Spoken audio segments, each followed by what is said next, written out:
Thank you for joining Dr. James, Rini, and I, the Curiosity Conduit, for a look behind the curtain of letting destiny deliver. With 47 years of experience as a practicing psychotherapist, Dr. Rini brings profound insight into the dimensions of consciousness. I bring my own lens as a retired law enforcement officer now immersed in the study of psychology.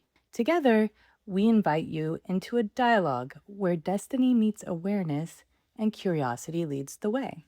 Today, we will discuss the ego as the divider and bridge. This conversation may lead to feelings of inspiration and curiosity, and it could also create some inner movement. That's all welcome. Life will reveal your destiny through all opportunities you keep yourself available for. So allow yourself to stay open and let's see what destiny delivers. So, as we get into this, I would like you to read the first quote, please. Dr. Fritz Perls says that the ego separates and discriminates on the basis of familiarity and a lack of familiarity. Its sense of the familiar, or its opposite, helps it decide what is good and what is bad, what it will let in and what it will keep out. Yeah, so this is where when I first was trying to combine the rest of this chapter, I was looking at this, okay, divider and bridge. What it divides in does not let in, and what it bridges and does. And I was kind of looking at this as one of the, I guess, portions of the first pathway, awareness of self to overcome distortion and blocking. What do you have to say about that? No, very good. Yes. That the ego's job is to be able to identify those things which it needs to let in and those things that it needs to keep out. Same way as your skin. It's a boundary. It lets certain things in. It keeps certain things out. We have a blood-brain barrier. They let certain things in to the brain, keep certain things out. Our ego, the way it tends to decide what it lets in and what it keeps out, is primarily based on familiarity. If something's familiar to me, I let it in. If it's not familiar to me, I keep it out. So this makes sense to me because a lot of people don't like change. And so to me, that kind of falls in line with this as to Right, why. right. Because the ego is trying to do its job in each individual and they're not comfortable with change and they start freaking out. And we take that even further. What's familiar is good, and what isn't familiar is bad.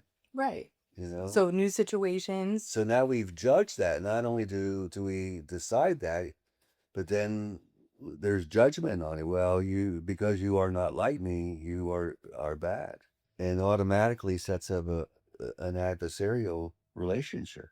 Well, and it pushes people to not be themselves.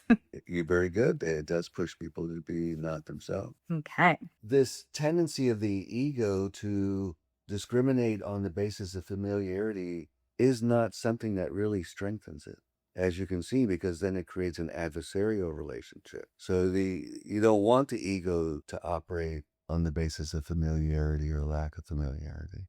The ego must be able to internalize both positive and negative feedback when appropriate. The ego best serves the self when it is able and willing to use reflective consciousness to see what is going on without distorting it. Okay, so yeah, that's the next step. As I'm saying, that the basis of familiarity is not going to create good reality contact. It's just going to create a bias and confirmation bias, as people like to say. I'm going to look for those things that confirm my bias. Okay, and what this is saying is that, okay, we are going to be that way, but at the same time, we have to be able to say, put that into check. If your ego is discriminating on the basis of familiarity, it's not allowing negative information or feedback to come through, because that which is familiar, we also see as being positive, as we said before.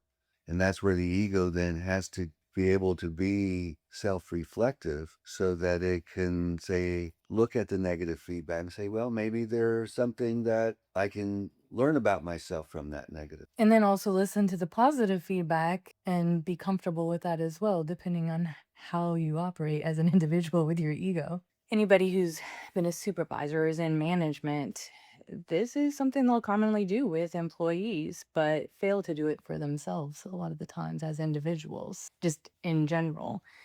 Talking to a person and talking to them about, okay, hey, you're doing well here, keep doing this. Hey, this is not, this can be adjusted, this can be done better. Well, it's the ego part. So you get, Hmm. if I don't think that about myself, I'm not going to believe what you're telling me about me because I don't believe that about myself. Right. It's not familiar to me what you're saying. Right. And so to be able to, if you learn that about yourself and tap into the second pathway, awareness of conscious and unconscious minds, it can just help with this, I think. Just having that awareness, stepping into that. Is that correct? Well, yes, definitely, because then the ego is partnering up with another source of information, like the next quote here you have, if I can read it. Yes, you may. It says the ego must serve a twofold role. It has to deal not only with the outer world, but also with the inner world of impulse and instinct.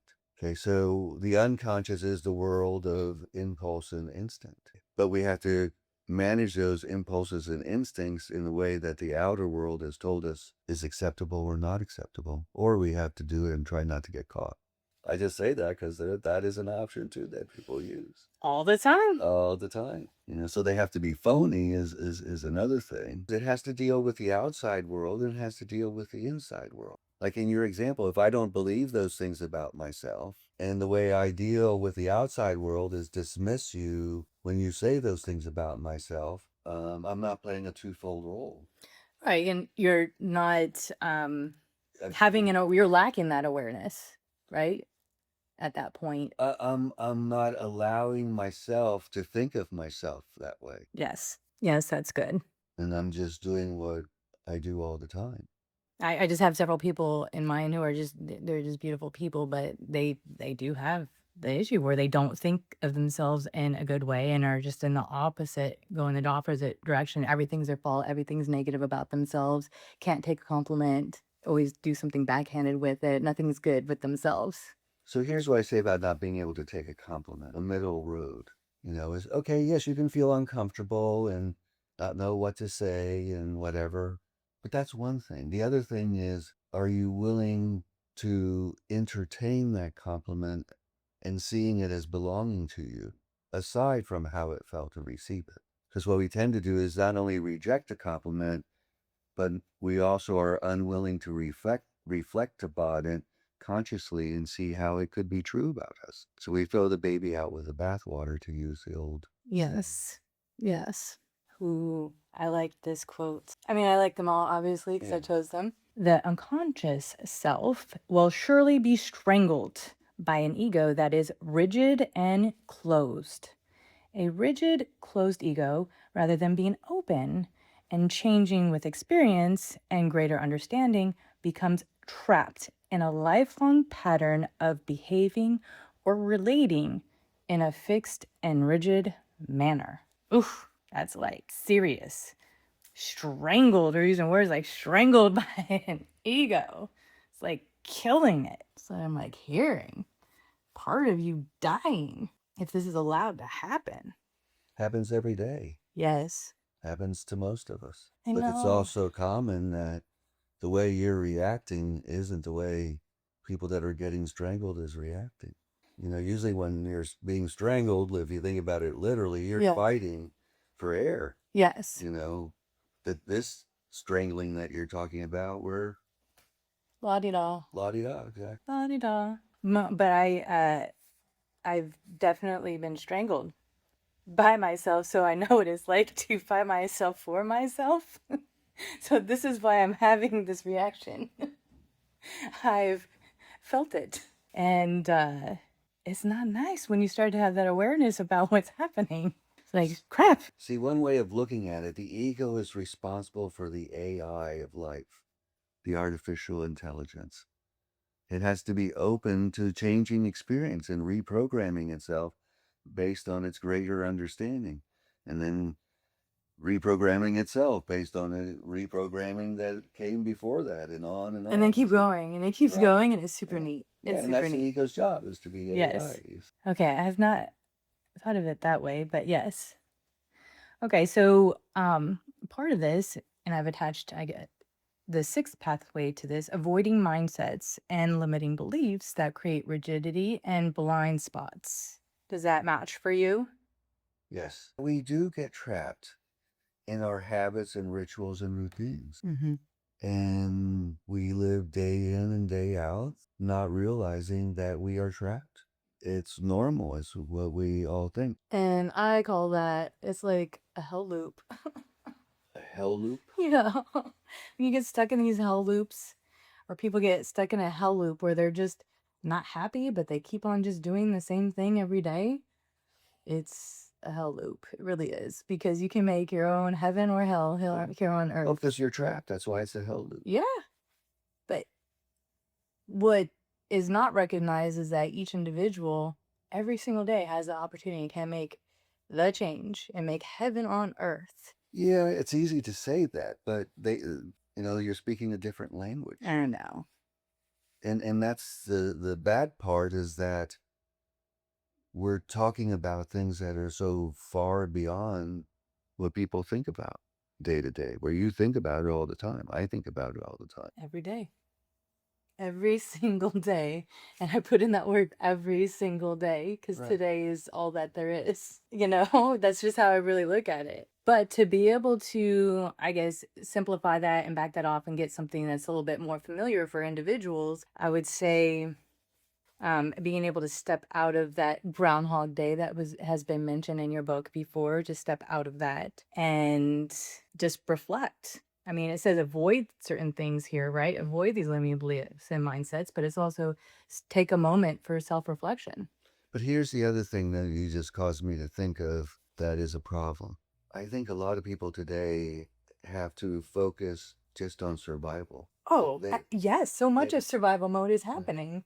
They don't have the luxury or time or resources by which to allow their minds to go to these levels of awareness. Yeah, it's too much. It's too much to even think about it. They just want to try to get Well, through it's that day. too much. Anything more is too much. Yeah. If you're occupied with just making each day run as it should, Yeah. and you don't have necessarily always the means to fuel that, you're always struggling to survive. And so I would say to that, if you feel that you are in survival mode and you don't have the tools or haven't learned the tools on how to navigate through that to be able to get to this point to understand what we're talking about, is to be able to seek that help from a teacher, which is a counselor, a psychotherapist. That's what they do. They help teach. You're sick and tired of feeling sick and tired and being in a survival mode. And that's what got you into not into survival mode, was not thinking of No. yourself. Going to get that help, to get out of Yeah, hole. but you got the help told you to think of yourself. I see what you're saying. Yeah. Okay. Yes, you're right. So just tired of being sick and tired. Because you weren't thinking of yourself enough. Yes. That'd be correct. So And what do when you say? corrected that, then you weren't sick and tired anymore. Yes, that's correct. So what would you say for these individuals to help them out? Well, I just said it. Okay. So sum it up again. And then I'll add one more thing, that you could do that. Think of yourself more and be more giving, not less giving. That's true. How is that? Because you're giving more to yourself. Okay. And you want others to have it too. And all of that ties into being able to connect to yourself, which is also part of the pathways, right? Yes. Okay. And then it leads you to be able to do exactly what we're talking about here. Yes, this is a treasure map. It's decoding the treasure map that we're trying to do. It is. It's in hieroglyphics, so. And here's the thing. So I don't personally believe that do you have to go see a therapist to break some of your cycles? Not necessarily. I mean, I think listening to you and listening to some of these recordings can help bring you better awareness.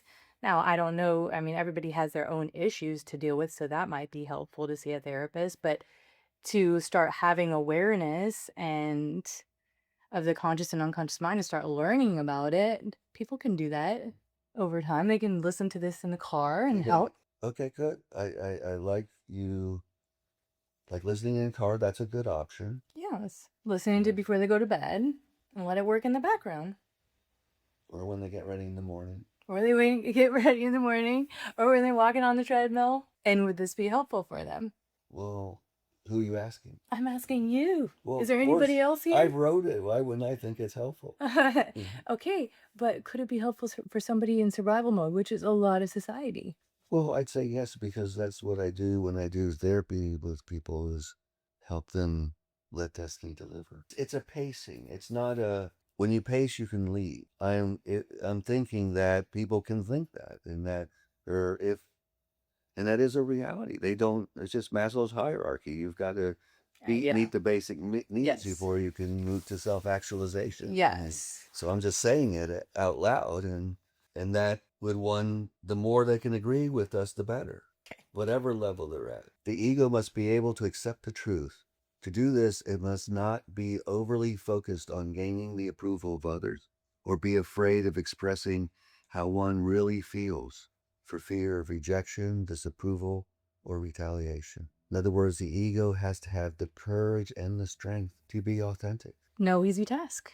Attach the ninth pathway, action that gives and earns love and respect. That's the one that I think is best for that one. Yeah, and to use another set of words, it creates linkage and connectedness when when the ego is able to accept the truth. To both yourself and others. Yes. But that truth is, again, not gaining the approval of others, but instead being authentic and being able to grow from whether it is a rejection or an approval. Now, in that authenticity, that need for love, for respect, we want to be authentic, but that authenticity has to be respectful and responsible at the same time towards the other person. Yes. I don't want it to be seen as a license. Well, it's how I feel. Okay. Well, because there's ways to frame things based upon how you feel still and that are kind or direct and not rude. Well, I think the more authentic it is, the kinder it's going to be. And a lot of times they will include how you feel about something, how how something makes you feel, or how you see something, or something like that. Yeah, it definitely will include that. Yeah, right. So being authentic and genuine, it can be difficult because it's also there's some vulnerability in there of being true to how you're feeling. Well, for example, you can fake caring or you can genuinely care. You know, I had a couple and the male partner had convinced the female partner that this dish that she made was his favorite dish, but it was not. He only said that because he thought it made her happy. So she would make it for him, think he was favorite dish. And one time in therapy, he was mad at her and he told her it wasn't his favorite dish anymore, that he had lied to her all this time. And she was so offended because all this time she thought it was his favorite dish and it wasn't. It's not, I mean, it's not, I'm sure it was not funny in the session, but it's funny to hear this story. Well, it is funny because we're not And in that the dish you mission. make, I don't like it. So just to show how, in this case, he was being inauthentic Oh. because he thought it was a positive for the other person. So what he did when didn't want to be positive anymore, he withdrew it, you know. But the authenticity was seen as worse than the things that people choose to be inauthentic about. That's my point. And that's why it takes courage and strength, but to do it in a respectful, responsible manner. You know, do unto others as you would like them to do unto you. So, how would you say you didn't like a dish in a nice way? Because I'm sure there's lots I of would listeners want to hear that's in a nice way. I would tell him I didn't like it. It probably But would. like with a smile like that, with I'm that smiling soften because it. you're here. Well, it would be apparent that I didn't like it because I probably wouldn't be eating it. Why would I eat something I don't like? To be kind for the other person who took the time to make it. Well, I don't usually ask people to do that for me, other than my wife. And she wants me to tell her whether I liked it or not. Yes, because she doesn't want her time wasted, I'm sure. She wants to make sure it's Well, good. well, yeah, and what I like, it may not be that she didn't cook it well, it's not something I care to eat. Relationships need authenticity in order for them to be healthy, I agree. because then there's less blockage and distortion and more connectedness and linkage. When you were saying blockage, all I was hearing was bullshit. It I says, like that. it says That, bullshit. that's distortion too. Yeah. Too much of that stuff. That's no good. No bullshit. The conscious ego and the unconscious self must have a good relationship with healthy two-way communication. The ego plays a primary role in self development and in making that ultimate connection with destiny. So, obviously, I attached the 10th pathway, which is acting in ways that validate your lifelong commitment to balancing the opposing forces. Very good. I admire what you've done there in linking these to the pathways. Okay, so what we're saying there is conscious and unconscious, which is the same as the ego and the self, need to have a good relationship, a healthy two-way communication. Two-way communication. Yeah, it's back and forth, Right. not just one way. Right. They each have their own role and job in self-development. And that's why it has to go both ways. It's a co-creative relationship. Yes. Each serves its own role in that co-creative process of self-development. Yes. Okay. And the self is an organizing, self-organizing system that is guiding the ego and the self to connecting with destiny and fulfilling destiny. Going back to how I was saying before, people don't have the resources available to assimilate all this information or focus their attention on it. Thank you for bringing that up. Yes. So I want to add to that at this point that I want to remind the listener that a lot of this is designed for the unconscious mind, and the unconscious mind learns more effortlessly. The conscious mind is the mind that puts in effort to learn. The unconscious learns effortlessly. We learn language effortlessly. So when we put in effort to learn the language, it becomes difficult. So reminding the listener of that because the conscious mind forgets and will forget that this is also designed to be talking to the unconscious mind. Yeah, which they have all the resources for. Yeah, so they can listen and not worry about learning what they, aren't necessarily focusing on consciously because the unconscious is learning. And the unconscious will automatically apply those learnings without conscious intention and a lot of times without conscious awareness. But it will only apply the learnings that are wanted, not the ones that are unwanted. But the more they listen, The more they learn. the more they learn, and the less foreign the information becomes. So it makes it easier to apply and engage with. So essentially, they really do have all the resources that they need. Well, all the resources that they need, whatever that means to you. Themselves.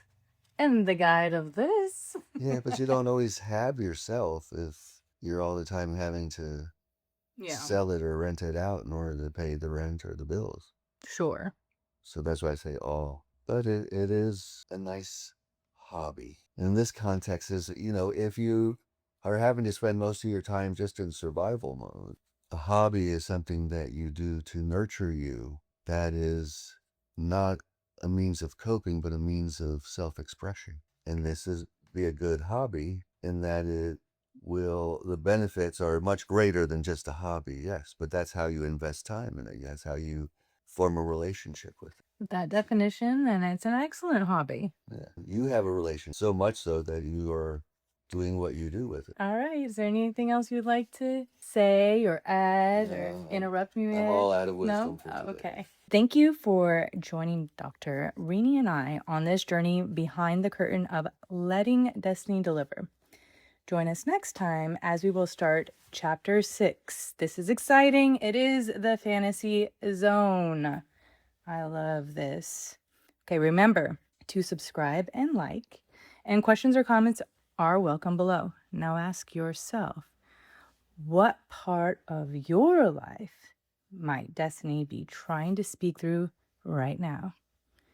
Keep exploring, stay curious, and remember, destiny isn't something you chase, It's something you allow. Until next time, be well.